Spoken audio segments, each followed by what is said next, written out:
നമസ്കാരം. അണ്ണാമലൈ സ്വന്തം ശരീരത്തിൽ ചാട്ടവാറെടുത്തടിച്ച് പണ്ട് ചെരുപ്പിടാത്ത മഹേഷിൻ്റെ പ്രതികാരത്തിലെ സിനിമയിലെ കഥാപാത്രത്തെ പോലെ തമിഴ്നാട്ടിൽ BJP അധികാരത്തിലെത്തിക്കുമെന്ന് ദൃഢനിശ്ചയം പ്രഖ്യാപിച്ച് മുന്നോട്ട് പോയ അണ്ണാമലൈ വലിയ IPS കാരനൊക്കെ ആയിരുന്നു. പക്ഷേ എന്താണ് സംഭവിച്ചത്? BJP തമിഴ്നാട്ടിൽ ഇപ്പോഴും പെരുവഴിയിൽ നിൽക്കുകയാണ്. എന്നാൽ ഇപ്പോൾ അണ്ണാമലൈ BJP ബന്ധം ഉപേക്ഷിക്കുന്നതായി ലോകത്തിനു മുന്നിൽ പ്രഖ്യാപിച്ച് മോദിയുടെയും ഷാജിയുടെയും ഒക്കെ അനുഗ്രഹം തേടി പുതിയ പാർട്ടിയുമായി രംഗത്ത് വന്നിരിക്കുകയാണ്. ആ പാർട്ടിയിലേക്ക് ന്യൂ ജനറേഷൻ്റെ ഒഴുക്കാണ് എന്നാണ് മാധ്യമങ്ങൾ പറയുന്നത്. ഈ രാഷ്ട്രീയ പാർട്ടി നീക്കം BJPയുടെ പ്ലാൻ B ആണോ? BJP അണ്ണാമലയിലൂടെ മറ്റൊരു കളി കളിക്കുകയാണോ? ആണ് എന്നാണ് തമിഴ്നാട് രാഷ്ട്രീയം വ്യക്തമാക്കുന്നത്. തമിഴ്നാട് രാഷ്ട്രീയം വീണ്ടും ഒരു വഴിത്തിരിവിലേക്ക് അതുവഴി നീങ്ങും എന്നാണ് അവർ കരുതുന്നത്. ദ്രാവിഡ രാഷ്ട്രീയത്തിൻ്റെ ആധിപത്യം പതിറ്റാണ്ടുകളായി തുടരുന്ന മണ്ണിൽ പുതിയ രാഷ്ട്രീയ പരീക്ഷണങ്ങൾക്കുള്ള നീക്കമാണത്രേ അണ്ണാമലൈ വഴി നടത്തപ്പെടുന്നത്. ഈ സാഹചര്യം എന്താണ് എന്നാണ് നമ്മൾ നോക്കുന്നത്. എല്ലാ പരീക്ഷണങ്ങൾക്കും ഒരേ രാഷ്ട്രീയ ലക്ഷ്യമല്ല ഉണ്ടാകുക. ചിലത് അധികാരത്തിലേക്കുള്ള കുറുക്കു വഴികളാണ്. ചിലത് ജനവികാരങ്ങൾ ഉപയോഗപ്പെടുത്തി പുതിയ സാമൂഹിക അടിത്തറ സൃഷ്ടിക്കാനുള്ള ശ്രമങ്ങളാണ്. മറ്റു ചിലത് രാഷ്ട്രീയ പ്രസ്ഥാനത്തിൻ്റെ യഥാർത്ഥ ജനനമായി മാറുന്നു. മറ്റൊരു ശക്തിയുടെ മുഖം മൂടി ധരിച്ചുള്ള രംഗപ്രവേശനമാണ് അതിലേറ്റവും അപകടകരം. കുതന്ത്രം പയറ്റുന്ന രാഷ്ട്രീയ ലക്ഷ്യം. ഇവിടെ തമിഴ്നാട്ടിൽ അതാണ് കാണുന്നത് എന്നാണ് ഒടുവിൽ നടത്തപ്പെടുന്ന വിലയിരുത്തലുകൾ. അണ്ണാമലയുടെ നേതൃത്വത്തിൽ രൂപം കൊള്ളുന്ന പുതിയ രാഷ്ട്രീയ സംരംഭത്തെ പറ്റിയുള്ള ചർച്ചകൾ ഈ പശ്ചാത്തലത്തിലാണ് നമ്മൾ കാണുന്നത്. ഇതൊരു വ്യക്തിയുടെ രാഷ്ട്രീയ ആഗ്രഹത്തിൻ്റെ സ്വാഭാവിക തുടർച്ച മാത്രമാണോ? അതോ തമിഴ്നാട്ടിൽ ഇതുവരെ വിജയിക്കാതെ പോയ ഒരു ദേശീയ രാഷ്ട്രീയ പദ്ധതിയുടെ പുതിയ രൂപമാണോ? ഈ ചോദ്യം തമിഴ്നാട്ടിലെ രാഷ്ട്രീയ ചർച്ചകളുടെ കേന്ദ്രത്തിലുണ്ട്. തമിഴ്നാട്ടിൽ BJP നേരിട്ട പരാജയങ്ങളുടെ ചരിത്രം ദേശീയ തലത്തിൽ തന്നെ ശ്രദ്ധ നേടിയതാണ്. അധികാരത്തിൻ്റെ എല്ലാ വിഭവങ്ങളും കൈവശമുണ്ടായിട്ടും തമിഴ്നാട്ടിൽ BJPക്ക് നിർണായക ശക്തിയാകാൻ ഇതുവരെ കഴിഞ്ഞിട്ടില്ല. നിർണായക ശക്തി പോയിട്ട് ഒരു സീറ്റ് പോലും നേടാൻ കഴിഞ്ഞിട്ടില്ല. കേന്ദ്രത്തിൽ അധികാരത്തിലുണ്ടായിരുന്ന കാലഘട്ടത്തിൽ പോലും പാർട്ടിക്ക് സ്വന്തം നിലയിൽ ശക്തമായൊരു വോട്ട് ബാങ്ക് സൃഷ്ടിക്കാൻ കഴിഞ്ഞില്ല. അണ്ണാ DMKയുടെ പിന്തുണയിൽ സഖ്യമായി മത്സരിച്ച് കിട്ടിയ ഒരു സീറ്റൊക്കെ ആയിരിക്കും. ദ്രാവിഡ പ്രസ്ഥാനങ്ങളുടെ ചരിത്രം, സാമൂഹിക നീതിയുടെ രാഷ്ട്രീയം, ഭാഷാ സ്വത്വബോധം, കേന്ദ്രാധിപത്യത്തോടുള്ള സംശയം എന്നിവ ചേർന്നതാണ് തമിഴ്നാടിൻ്റെ രാഷ്ട്രീയ സംസ്കാരം. അതുകൊണ്ട് തന്നെ ഉത്തരേന്ത്യയിൽ വിജയിച്ച ഹിന്ദുത്വ രാഷ്ട്രീയത്തിൻ്റെ മാതൃക തമിഴ്നാട്ടിൽ നേരിട്ട് അപ്ലൈ ചെയ്തിട്ടും BJPക്ക് വിജയിക്കാൻ സാധിക്കുന്നില്ല. AIADMKയുമായി ഉള്ള സഖ്യങ്ങൾ ഉണ്ടായി. ദേശീയ നേതാക്കളുടെ നിരന്തര സന്ദർശനങ്ങൾ, വാഗ്ദാനങ്ങൾ ഒക്കെ ഉണ്ടായി. വമ്പൻ മാധ്യമ പ്രചരണങ്ങളുണ്ടായി. എന്നിട്ടും BJP ഒരു പരിമിത രാഷ്ട്രീയ ശക്തി പോലും ആകാൻ കഴിയാത്ത വിധം ക്ഷീണിച്ചു.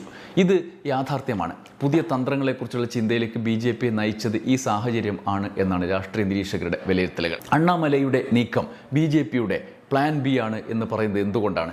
ഒന്നാമത്, രാഷ്ട്രീയ രംഗത്ത് സാധാരണ BJPയിൽ നിന്നും രാജിവെച്ചു പോവുകയോ പിണങ്ങിപ്പോവുകയോ ചെയ്ത ആളുകളുടെ ചരിത്രം നമ്മുടെ മുമ്പിലുണ്ട്. സമീപകാലത്ത് അതിൻ്റെ അങ്ങേയറ്റത്തെ സാഹചര്യങ്ങളിലേക്ക് നയിക്കുന്നുണ്ട്. രാജിവെക്കുന്ന ആൾക്കെതിരെ ED അന്വേഷണം മുതൽ സകല അന്വേഷണങ്ങളും വരും. അങ്ങനെ ഇങ്ങോട്ട് വരുന്നല്ല, ഇങ്ങനെ അങ്ങോട്ട് പോകുന്നത്. രാജിവെക്കുന്ന ആളുടെ പ്രസ്താവനകൾ വരും. നേതാക്കളോട് ഉള്ള സമീപനം അത്യപൂർവമായിട്ട് മാത്രമേ വൻകിടക്കാരങ്ങനെ പോകാറുള്ളൂ എന്നുള്ള യാഥാർത്ഥ്യം. പിന്നെ അയാൾ നിരന്തരമായി വേട്ടയാടപ്പെടും. കേന്ദ്ര ഭരണകൂടം അതിൽ പല രീതിയിലുള്ള ഇടപെടൽ നടത്തും. എന്നാൽ അണ്ണാമലൈ രാജിവെക്കുന്ന വിചിത്രമായ രീതിയിലാണ്.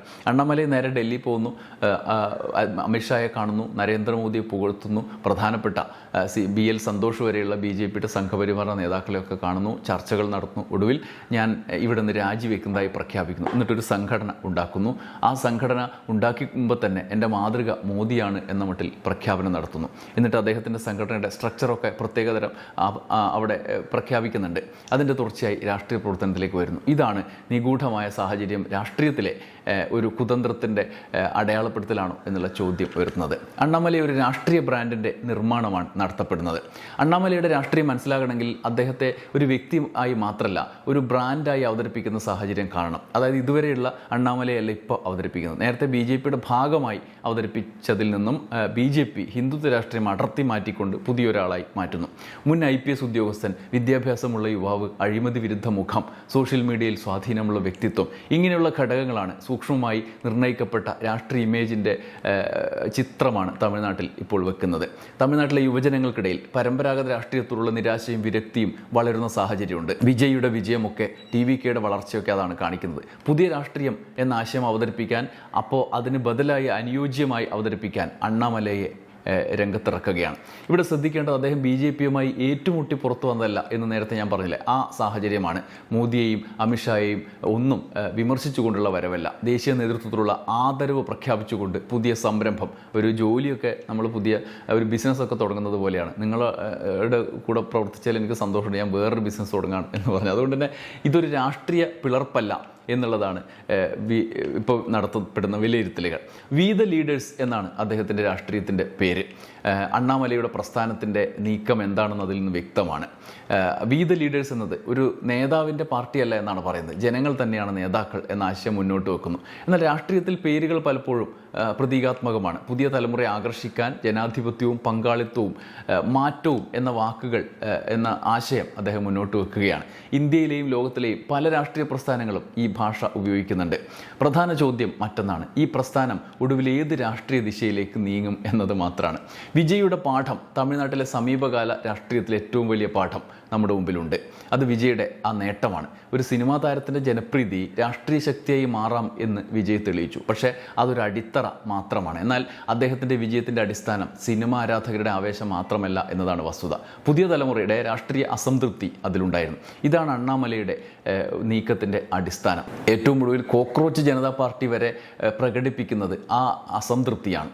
ഈ അസംതൃപ്തിയെ ഉപയോഗിക്കുക നേരിട്ട് BJPക്ക് സാധ്യമല്ല. അപ്പോൾ അതിന് പകരം ഈ രാഷ്ട്രീയ മാറ്റം ആഗ്രഹിക്കുന്ന യുവാക്കളിലേക്ക് അതിന് പറ്റിയ ഒരാളെ അവതരിപ്പിക്കുകയാണ് BJP ചെയ്യുന്നത്. സോഷ്യൽ മീഡിയ കേന്ദ്രീകൃത രാഷ്ട്രീയത്തിൻ്റെ സാധ്യത ഉപയോഗിക്കുക, പരമ്പരാഗത പാർട്ടികളിൽ നിന്നും അകലം പാലിക്കുന്നവരെ ആകർഷിക്കുക, അതിന് ഉള്ള സാധ്യതയാണ് അണ്ണാമലയും അദ്ദേഹത്തെ പിന്തുണയ്ക്കുന്നതിനിടയിലുള്ള സമൂഹവും.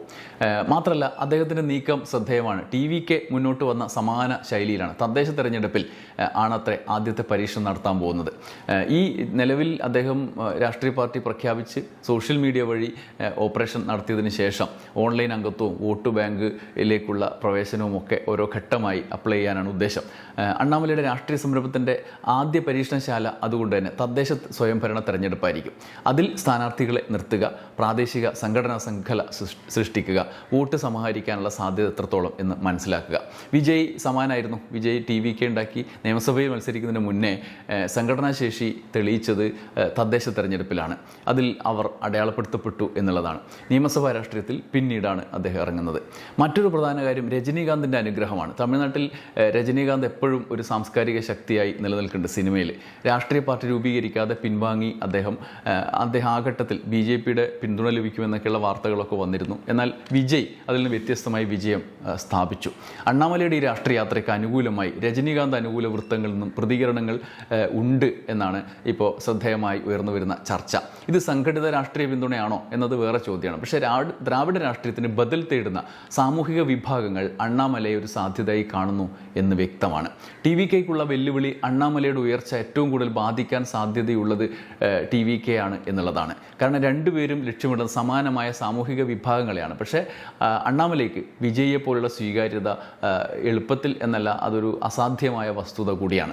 ഡിജിറ്റൽ രാഷ്ട്രീയ സംസ്കാരമൊക്കെ വിദ്യാഭ്യാസം അങ്ങനെയുള്ള സമൂഹത്തെ ശ്രദ്ധ ആകർഷിക്കാവുന്ന രീതിയിലുള്ള വ്യക്തിത്വമൊക്കെ ഉണ്ട്. പക്ഷേ വിജയ്ക്ക് അതിനൊക്കെ മേലെയുള്ള സ്വീകാര്യത അദ്ദേഹം താരപ്രഭയിലൂടെ നേടിയെടുത്തിട്ടുണ്ട്. ഇതാണ് പ്രധാനപ്പെട്ട കാര്യം. അതോടൊപ്പം തന്നെ സംശയിക്കുന്നതിന് അടിസ്ഥാനം BJPക്ക് തമിഴ്നാട്ടിൽ നിരവധി സംഘടനകളുണ്ട് എന്നുള്ളതാണ്. സംഘപരിവാറിന് പല സംഘടനകൾ നമുക്കറിയാം. കേരളത്തിൽ തന്നെ എത്രയുണ്ട്, 100 കണക്കിന് സംഘടനകളുണ്ടാവും.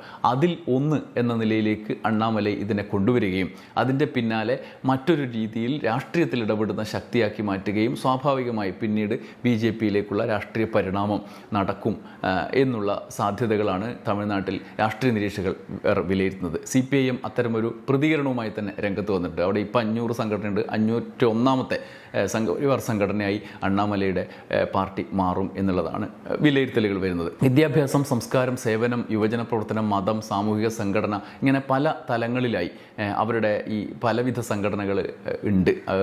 കേരളത്തിൽ തന്നെ ക്ഷേത്രങ്ങളെ സംരക്ഷിക്കാൻ ഒരു സമിതി ഉണ്ടാക്കും, ശബരിമലക്ക് വേറെ അങ്ങനെയൊക്കെയുള്ള സംഘടനകളുണ്ടല്ലോ. അതുപോലെയാണ് അണ്ണാമലൈ ജെൻസിക്ക് വേണ്ടിയിട്ട് സംഘപരിവാർ സംഘടന എന്നുള്ളതാണ്. അണ്ണാമലയുടെ സംരംഭം ഈ രാഷ്ട്രീയ ചിത്രത്തിൻ്റെ ഭാഗമാണ് എന്ന വിലയിരുത്തൽ വരുന്നത് ആദ്യഘട്ടത്തിൽ തന്നെ അദ്ദേഹത്തെ സംബന്ധിച്ച് വലിയ തിരിച്ചടിയാണ്. ഇത് BJPയുടെ ഒരു കുതന്ത്രമാണ് എന്ന് ആദ്യഘട്ടത്തിൽ തന്നെ അടയാളപ്പെടുത്തപ്പെടും. തമിഴ്നാടിൻ്റെ രാഷ്ട്രീയ ഭാവി ഈ പരീക്ഷണവും അണ്ണാമലയുടെ പരീക്ഷണവും വിജയിപ്പിക്കുന്നതിനുള്ള സാഹചര്യം സൃഷ്ടിക്കുമെന്നുള്ളതാണ് BJPയുടെ പ്രതീക്ഷ. പക്ഷേ ലക്ഷക്കണക്കിന് അംഗത്വങ്ങൾ ഒക്കെ സോഷ്യൽ മീഡിയയിൽ എളുപ്പത്തിൽ വരും. പക്ഷേ രാഷ്ട്രീയ വിജയം ഉറപ്പാക്കണമെങ്കിൽ അടിത്തട്ടിൽ അതിനുള്ള ശക്തി വേണം, കരുത്ത് വേണം. അത് വിജയ്ക്ക് ഉണ്ടായിരുന്നു. അദ്ദേഹത്തിൻ്റെ രസികൻ മണ്ഡലങ്ങൾ എന്ന് നമ്മൾ പറയുന്ന ഫാൻസ് അസോസിയേഷനുകൾ അദ്ദേഹത്തിന് ഉണ്ടായിരുന്നു. അതിൻ്റെ തുടർച്ചയാണ് അദ്ദേഹം ബാക്കി നേടിയ വിജയങ്ങളുടെ അടിസ്ഥാനം. ഇവിടെ അങ്ങനെ ഒരു സാധ്യത ഇല്ല. BJPക്ക് അതിന് മാത്രം കരുത്തുണ്ടാക്കാൻ കഴിഞ്ഞിട്ടുമില്ല. പക്ഷേ നേരിട്ട് BJP സ്വീകരിച്ച രാഷ്ട്രീയ തന്ത്രങ്ങൾ പരാജയപ്പെട്ടപ്പോൾ പുതിയ മുഖവും പുതിയ ഭാഷയും പുതിയ രാഷ്ട്രീയ ബ്രാൻഡും ആയി അണ്ണാമലൈ പരീക്ഷിക്കപ്പെടുന്നു എന്നുള്ളതാണ്. ആ പരീക്ഷണത്തിൻ്റെ സാധ്യതയാണ്, ഏറ്റവും പുതിയ രൂപമാണ് നമ്മൾ കാണുന്നത്. അതുകൊണ്ട് തന്നെ തമിഴ്നാട്ടിലെ രാഷ്ട്രീയ യാത്രയിൽ അണ്ണാമലയുടെ ഈ പോക്ക് ഒരു വ്യക്തിയുടെ കഥ മാത്രമായി കാണാൻ കഴിയില്ല. പുതിയ രാഷ്ട്രീയ പരിസരം അവിടെ രൂപപ്പെടുന്നു എന്നുള്ളതിൻ്റെ ലക്ഷണം ഈ നിയമസഭാ തെരഞ്ഞെടുപ്പ് നമ്മുടെ മുമ്പിലേക്ക് വെച്ചു. ഈ സാഹചര്യത്തിൽ അതൃപ്തരായ ആളുകളെ അടുപ്പിക്കാൻ അണ്ണാമലയുടെ നീക്കം എന്തുമാത്രം വിജയിക്കും എന്നുള്ള ചോദ്യം അവശേഷിക്കുന്നുണ്ട്. അതിനുള്ള മറ്റ് രാഷ്ട്രീയ പാർട്ടികളിൽ നിലവിൽ ഇതൊരു ആശങ്കയായി മാറുന്നില്ലെങ്കിലും അണ്ണാമലയുടെ നീക്കം രാഷ്ട്രീയ ചർച്ചകളിൽ വരും ദിവസങ്ങളിൽ പുതിയ രാഷ്ട്രീയ മുഖങ്ങളുടെ സ്വീകാര്യതയുമായി ബന്ധപ്പെട്ട ചർച്ചകൾക്കിടയാക്കും എന്നുള്ളത് ഉറപ്പാണ്. പക്ഷേ അതിനപ്പുറത്ത് BJPയുടെ ഈ മറ്റൊരു പ്ലാൻ B അവതരിപ്പിച്ചുകൊണ്ടുള്ള രാഷ്ട്രീയത്തിൽ നുഴഞ്ഞു കയറാനുള്ള കുതന്ത്രം ഏത് മട്ടിൽ വിജയിക്കും എന്നുള്ളതാണ് നമ്മൾ കാത്തിരുന്ന് കാണുന്നത്. നന്ദി, നമസ്കാരം.